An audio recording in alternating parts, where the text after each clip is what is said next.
Apa?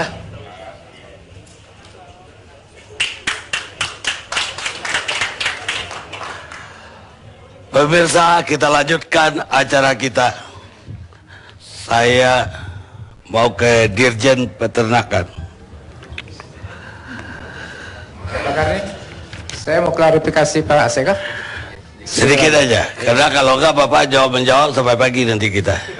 Oh, ini perlu diklarifikasi. Iya. Karena fitnah luar biasa kan. Apa ya Bapak mau klarifikasi? Begini, kapan saya sakit hati? Karena saya mengkritisi PKS dari 24 Juni tahun 2004. Sementara SK pemecatan tahun 2009. Dari mana saya sakit hati? Kemudian kalau dikatakan itu kalah, ini kan proses hukum. Jadi yang saya gugat itu karena prosedur pemecatan itu tidak sah, tidak sesuai dengan prosedur. Kan saya hafal itu aturannya itu. Oleh karena itu proses, kemudian ketika putusan celah, saya dengan pengacara menang. Kemudian mau diputuskan pada tanggal 7 Februari, diundur tanggal 14. Kata pengacara saya, kalau tanggal 7 kita menang, kalau diundur ini kempes. Ternyata ditunda. Oleh karena itu masih proses. Sekarang lagi banding, nanti kasasi sampai PK. Sejuta kali disebut sama PKS saya dipecat, tetapi secara yuridis karena belum inkrah status saya belum dipecat, status quo sekarang. Terima kasih. Baik. Anda mau klarifikasi apa? Terima kasih Bang Karni. Jadi saya kebetulan kuasa hukum dari 10 orang pimpinan PKS yang digugat oleh Pak Yusuf Supendi di Pengadilan Negeri Jakarta Selatan atas gugatan perbuatan melawan hukum. Jadi beliau memang dipecat dalam proses yang begitu lama, dari semenjak tahun 2005, 2006, 2007, 2008. Dan dalam tahun-tahun itu semua permasalahan yang dianggap melanggar anggaran dasar dan anggaran rumah tangga partai itu diproses oleh Dewan Syariah dan kemudian dibawa ke Badan Penegak Disiplin Organisasi Dewan Pimpinan Pusat Partai Keadilan Sejahtera.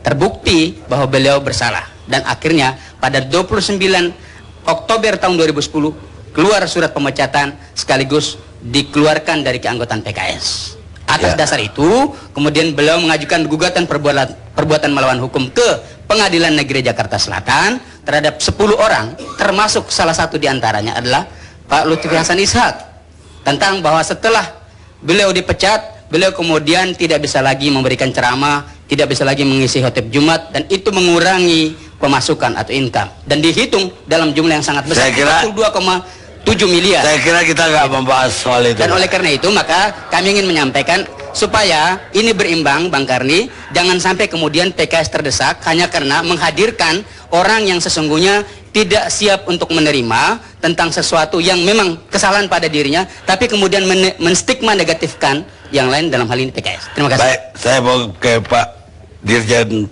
Peternakan Kesehatan Hewan, Syukur Iwantoro. Sebelum Bapak, ini ada beberapa importer daging lah yang ada di Indonesia yang dapat rekomendasi dari Departemen atau Kementerian Pertanian. Salah satunya Indoguna.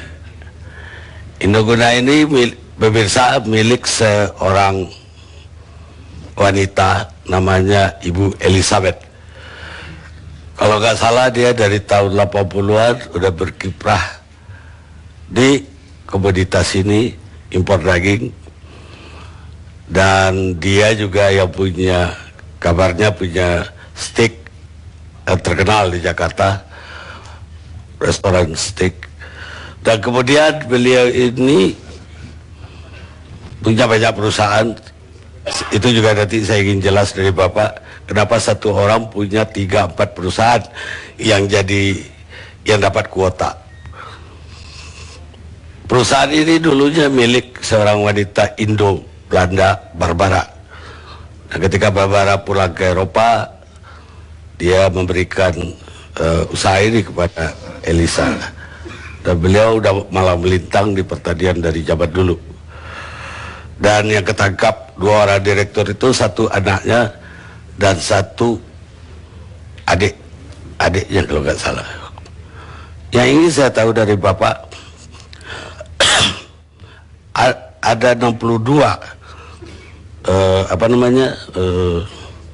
perusahaan impor tiap tahun semakin banyak, tapi kuotanya kok semakin sedikit. Kenapa? Terima kasih Pak Kandi dan selamat malam. Assalamualaikum warahmatullahi wabarakatuh. Sebelum saya masuk ke sana Pak, saya ingin menyatakan bahwa fokus Kementerian Pertanian, SIKI Direktorat Jenderal Peternakan Kesehatan adalah pembelaan kepentingan peternak yang jumlahnya mencapai 6,4 juta kepala rumah tangga. Itu yang gini kan. Nah, tentunya dengan tidak mengesampingkan kepentingan konsumen.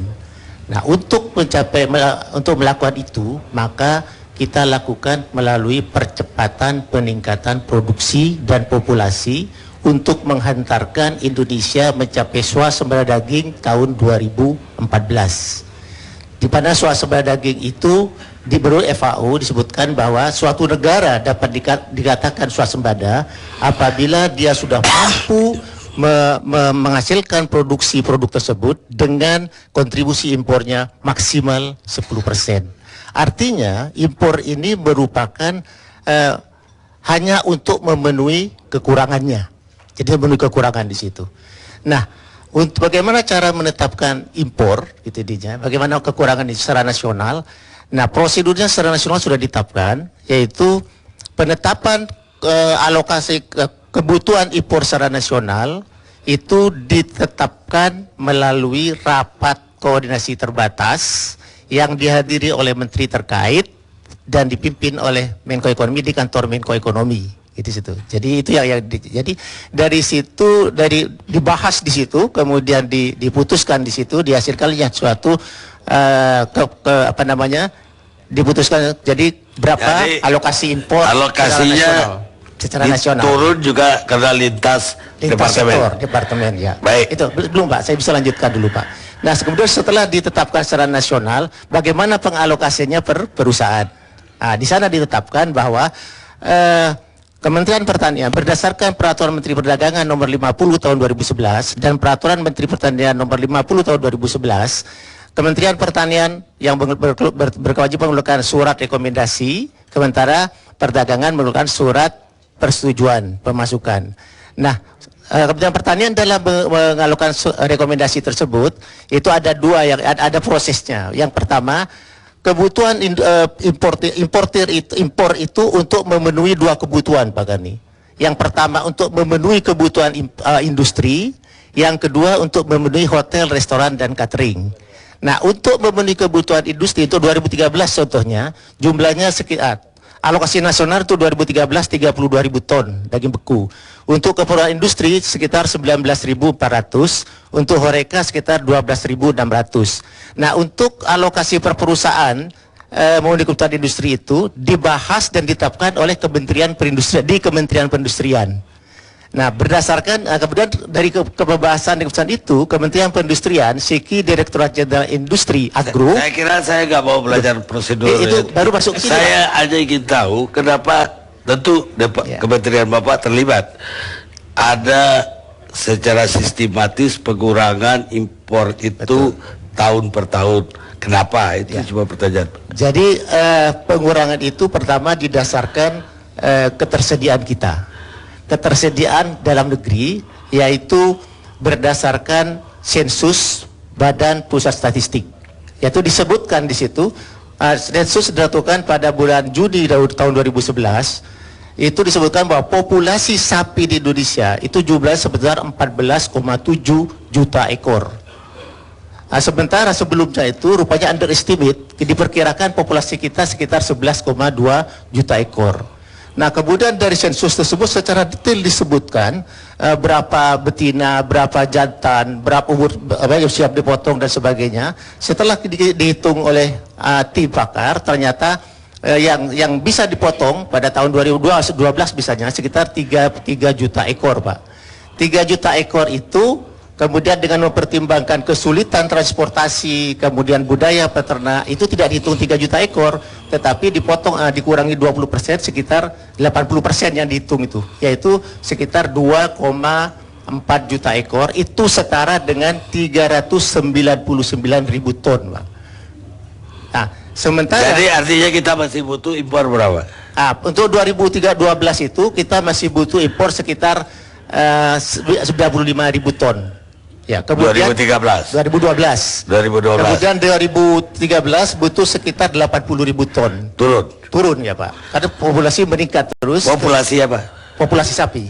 Pak, setahu saya peternak itu sekarang di Jawa pun udah gak ada. Yang ada itu di Kupang, ya.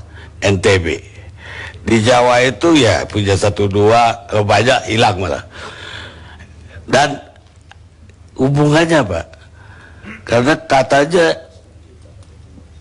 publik atau konsumen malah lebih suka yang lokal, daging lokal.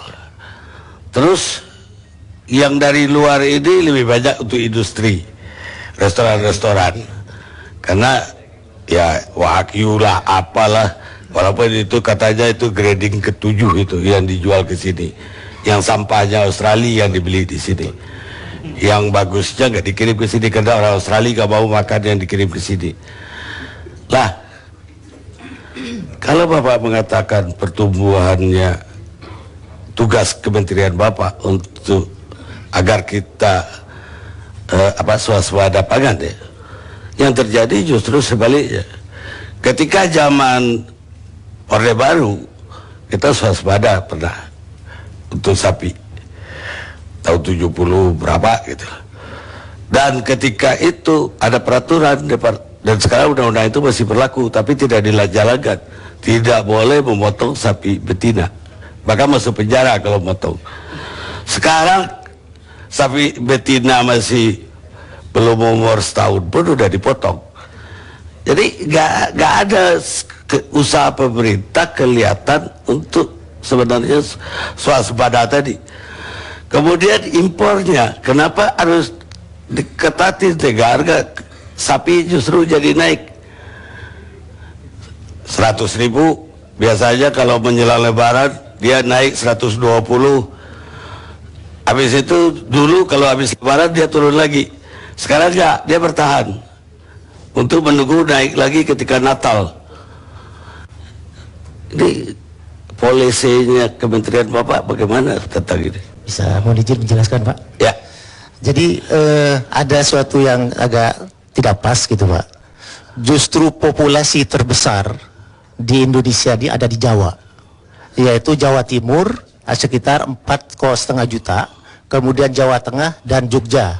Jawa Tengah, kemudian baru ke NTB. Itu dihitung yang untuk dipakai untuk alat pertanian juga? Dihitung semuanya, Pak. Yang saya maksud tadi yang betul-betul orang memelihara untuk semuanya, Pak. Jadi ya, yang saya maksud tadi ya betul-betul dipiara semacam range untuk dijual. Itu kupang. Jadi semuanya. Konsumsi. Semuanya, kalau, Pak. Kalau semuanya untuk sawah ya dong, ya. Pak. Enggak di Jawa itu, Pak. Kalau kita lihat di desa-desa, sekarang sudah tidak ada sapi yang digunakan untuk ke sawah. Jadi semuanya dipelihara untuk digemukkan, kemudian untuk dijual, dipotong atau untuk tabungan, Pak Sadi. Itu yang gini kan. Nah, kemudian pada tahun 2011-2010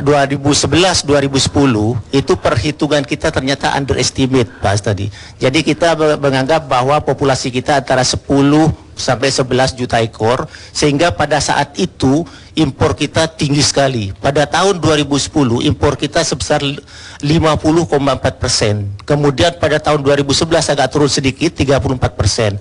Pada saat itu peternak di Indonesia itu menjerit sekali karena harga sapi tidak ada nilainya.